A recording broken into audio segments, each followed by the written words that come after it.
السلام علیکم ناظرین، آپ دیکھ رہے ہیں پاکستان ٹیلی ویژن نیوز اور لائیو ایٹ 6 کے ساتھ میں ہوں نازیہ کنول اور میں ہوں شاہد نسیم۔ ناظرین، بات کرتے ہیں کچھ پروگرام کے حوالے سے۔ اب سے کچھ دیر قبل آپ ملاحظہ کر رہے تھے وزیر اعظم عمران خان صاحب کو، جو کہ ایک جلسے سے خطاب کر رہے تھے کوٹلی میں آزاد کشمیر کے مقام پر، اور اب اسی جلسے سے کچھ پہلے جو ہے ایک اور جلسہ بھی ہوا تھا، اس جلسے کے حوالے سے بھی کچھ بات کرتے ہیں جی۔ وہ جلسہ ہوا تھا تارا خیل میں۔ آزاد کشمیر کے جو الیکشنز ہیں وہ بالکل سرپران پہنچے ہیں۔ 25 تاریخ کو یہ الیکشنز ہونے جا رہے ہیں۔ اسی حوالے سے جو سیاسی گہما گہمی ہے وہ اپنے عروج پر ہے۔ آج جو الیکشن کیمپین ہے اس کا آخری دن تھا۔ اس حوالے سے وزیر اعظم عمران خان صاحب نے 2 جلسوں میں جو ہے وہ شرکت کی ہے، جس کے اندر تارا خیل کا جو جلسہ تھا اس کے اندر انہوں نے کہا جی کہ جدوجہد جو آزادی ہے اس میں کشمیری مصروف عمل ہے، اور زیادہ دیر تک جو بھارت ہے وہ اس جدوجہد کو دبا نہیں سکے گا۔ ایک شاٹ ہے ہمارے پاس، وہ شاٹ آپ سے شیئر کریں گے کہ وزیر اعظم عمران خان صاحب نے کیا کہا، ملاحظہ کیجیے۔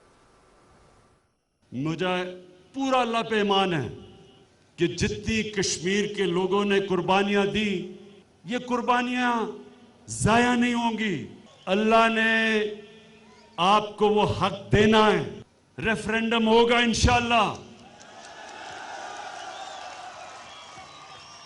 اور آپ فیصلہ کریں گے کہ ہندوستان نہیں، آپ پاکستان کے ساتھ جانا چاہتے ہیں۔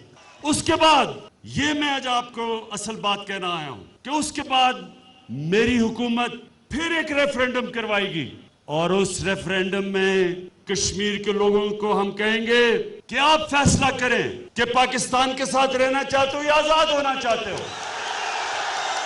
تو آج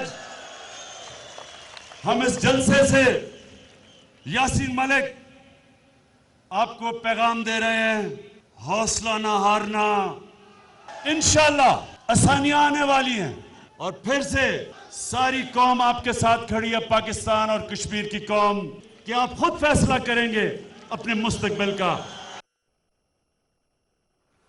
جی ناظرین، وزیر اعظم عمران خان جلسے سے خطاب کر رہے تھے اور ان کا یہی کہنا تھا کہ کشمیر کا مسئلہ ہر فورم پر اٹھایا ہے، عالمی سطح پر ہر جگہ پر کشمیر کی نمائندگی کی ہے، اور اس مسئلے کو مستقبل میں بھی ہر فورم پر اٹھاتے رہیں گے۔ کشمیر کی آزادی کا سورج جلد طلوع ہوگا۔ بالکل، اور ناظرین مجھے بڑا اچھا لگا جب وزیر اعظم عمران خان صاحب نے کہا کہ یاسین ملک کو میں پیغام دیتا ہوں کہ آپ نے ہمت اور حوصلہ نہیں ہارنا۔ یہ ایک بڑی جو چیز ہے، یہ آپ کو دکھاتی ہے کہ کتنا احساس رکھتے ہیں وہ دل میں اپنے، اور آپ اس طرح کے خاص طور پر جب الیکشن کیمپین وغیرہ چل رہی ہے تو آپ ان لوگوں کو بھولے نہیں ہیں جو بالکل ایک اپوزٹ سائیڈ کے اوپر جو ہے وہ موجود ہیں اور جیل کی صحبتیں برداشت کر رہے ہیں، اور ان کو نظر بند کیا گیا ہے، بہت طویل عرصے سے وہ نظر بند کی کیفیت کے اندر ہیں۔ تو یہ اس وقت ان کو یاد رکھنا اور پھر ان کو یہ پیغام پہنچانا کہ ہم آپ کے ساتھ ہیں، میں آپ کا جو مقدمہ ہے وہ پوری دنیا کے اندر پھیلاؤں گا، جہاں جہاں پر جو انٹرنیشنل پلیٹ فارمز ہیں وہاں پر آپ کو ریپرزینٹ کروں گا، آپ کی جو آواز ہے وہ پوری دنیا تک پہنچاؤں گا۔ تو میرے خیال سے اس پیغام کی آج بہت زیادہ اہمیت تھی کہ وزیر اعظم عمران خان صاحب نے خاص طور پر ان کا نام لے کر ان کو جو ہے وہ یاد کیا۔ تو یہ ایک بہت اچھا میرے خیال سے پیغام جو ہے انہوں نے آج دیا ہے۔ جی بالکل، ایک اچھا اور ایک مثبت پیغام، اور جس طرح سے ہمیشہ سے وزیر اعظم عمران خان کہتے رہے ہیں کہ میں کشمیر کا سفیر ہوں، تو وہ کشمیر کا سفیر ہونے کا انہوں نے حق آج ایک بار پھر سے ادا کیا ہے۔ عالمی فورمز کی جب بھی ہم بات کرتے ہیں تو وزیر اعظم عمران خان کو ہم نے ہمیشہ دیکھا کہ جب بھی جہاں بھی گئے، جس پلیٹ فارم پر بھی موجود رہے، وہاں انہوں نے بڑے مدلل اور بڑے واضح انداز میں کشمیر کا مقدمہ پیش کیا، اور ہمیشہ یہی کہا کہ جو حق خود ارادیت ہے وہ کشمیریوں کا بنیادی حق ہے، یہ حق انہیں ملنا چاہیے۔ اس حوالے سے بے شمار قراردادیں بھی موجود ہیں، تو ان قراردادوں پر اب عمل ہونا چاہیے، کیونکہ کشمیریوں سے ان کا حق زیادہ دیر تک دور نہیں رکھا جا سکتا، جیسا کہ آج کے جلسوں میں بھی وزیر اعظم عمران خان کا یہی کہنا تھا کہ زیادہ دور نہیں ہے وہ وقت جب کشمیری اپنی آزادی دیکھ سکیں گے۔ بالکل جی، آگے بڑھتے ہیں، اور عید کا آج تیسرا دن ہے جی، اور جو چھٹیاں ہیں وہ عید کی ختم ہو چکی ہیں، لوگ اپنے اپنے جو کام ہے اس کی طرف دوبارہ چلے گئے ہوں گے، اور اب جو لوگ دفاتر وغیرہ میں جاتے ہیں وہاں پر چلے گئے ہوں گے۔ تو عید کی تعطیلات جو ہیں جی وہ اختتام پذیر ہو گئی ہیں جی۔ معمول کے مطابق جو آفیسز ہیں وہ کھل گئے ہیں، اور جو پردیسی اپنے پیاروں کے ساتھ عید الاضحیٰ منانے کے بعد اپنے اپنے جو آفیسز ہیں یا جو کام کی جو جگہ ہوتی ہیں وہاں پر وہ واپس لوٹ جاتے ہیں جب چھٹیاں ختم ہوتی ہیں۔ تو آبویسلی ان کو جانا ہوتا ہے، مجبوری ہوتی ہے، تو وہ لوگ دوبارہ سے اپنے اپنے جو زندگی کے جو معمولات ہیں اس کے اندر مصروف ہو گئے ہیں۔ بہرحال جو قربانی کا سلسلہ ہے وہ تیسرے دن بھی چلتا رہتا ہے۔ اس حوالے سے جو علائشیں ہیں ان کو ٹھکانے لگانے کا کام، انتظامیہ کے جو کام ہوا کرتے ہیں، جو لوکل کمیونٹی ہوتی ہے وہ ان چیزوں کے اندر مصروف عمل رہتی ہے، اور لوکل کمیونٹی کے اس کے ساتھ مصروف عمل رہتے ہوئے جو انتظامیہ ہوتی ہے اس کو بھی مصروف عمل رہنا پڑتا ہے۔ تو ہم نے آج بھی دیکھا کہ جو علائشیں وغیرہ تھیں ان کو ٹھکانے لگایا جا رہا تھا، صفائی کے جو انتظامات تھے ان کو پراپرلی بنایا جا رہا تھا، اور خاص طور پہ پھر چونکہ کووڈ کی سچویشن ہے تو اس حوالے سے جو